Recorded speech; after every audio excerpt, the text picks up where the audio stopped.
Falls. ಮಹಾಮಳೆಗೆ ಮೈದುಂಬಿ ಹರಿತಾ ಇದೆ ಕೃಷ್ಣಾ ನದಿ ಕೂಡ. ನದಿ ಪಾತ್ರದ ಗ್ರಾಮಗಳಲ್ಲಿ ಹೈ ಅಲರ್ಟ್ ಅನ್ನ ಘೋಷಣೆ ಮಾಡಲಾಗಿದೆ.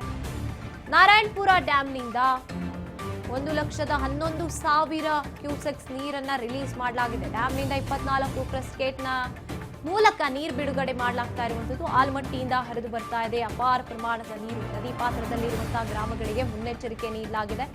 ಮಹಾರಾಷ್ಟ್ರ, ಉತ್ತರ ಕರ್ನಾಟಕ ಭಾಗದಲ್ಲಿ ಹೆಚ್ಚಿನ ಮಳೆಯಾಗ್ತಾ ಇದೆ. ಕಳೆದ 24 ಗಂಟೆಯಲ್ಲಿ 1.11 ಲಕ್ಷ ಕ್ಯೂಸೆಕ್ಸ್ ನೀರನ್ನ ಬಿಡುಗಡೆ ಮಾಡಿರುವಂತದ್ದು. ಆಲಮಟ್ಟಿಯಿಂದ ಹರಿದು ಬರ್ತಾ ಇದೆ 1.10 ಲಕ್ಷ ಕ್ಯೂಸೆಕ್ಸ್ ನ ನೀರು.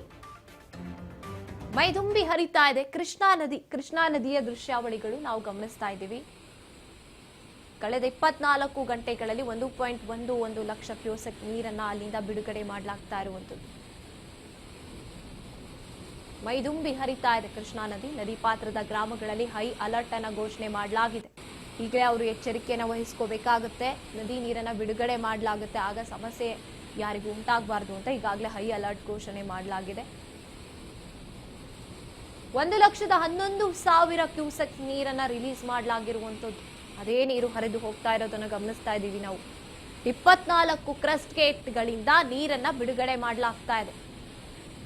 ಆಲಮಟ್ಟಿಯಿಂದ ಅಪಾರ ಪ್ರಮಾಣದ ನೀರು ಹರಿದು ಬರ್ತಾ ಇದೆ. ನದಿ ಪಾತ್ರದಲ್ಲಿರುವಂತಹ ಗ್ರಾಮಗಳಿಗೆ ಈಗಲೇ ಎಚ್ಚರಿಕೆಯಿಂದ ಇರಿ ಅಂತ ಮುನ್ನೆಚ್ಚರಿಕೆಯನ್ನು ಕೂಡ ನೀಡಲಾಗಿದೆ. ಮಹಾರಾಷ್ಟ್ರ, ಉತ್ತರ ಕರ್ನಾಟಕ ಭಾಗದಲ್ಲಿ ಮಳೆ ಹೆಚ್ಚಾಗಿ ಆಗ್ತಾ ಇರುವಂತದ್ದು. 24 ಕ್ರಸ್ಟ್ ಕೃಷ್ಣಾ ನದಿಯಿಂದ ಓಪನ್ ಮಾಡಿ ನೀರನ್ನ ಹರಿಬಿಡಲಾಗ್ತಾ ಇದೆ. ನದಿ ಪಾತ್ರದಲ್ಲಿರುವಂತಹ ಗ್ರಾಮದ ಜನತೆ, ಅಲ್ಲಿ ಅವರ ಪ್ರಾಪರ್ಟೀಸ್ ಇರುತ್ತೆ, ಹೊಲ ಗದ್ದೆಗಳಿರುತ್ತೆ, ಯಾವುದಕ್ಕೂ ಕೂಡ ಎಚ್ಚರಿಕೆಯಿಂದ ಇರಬೇಕು.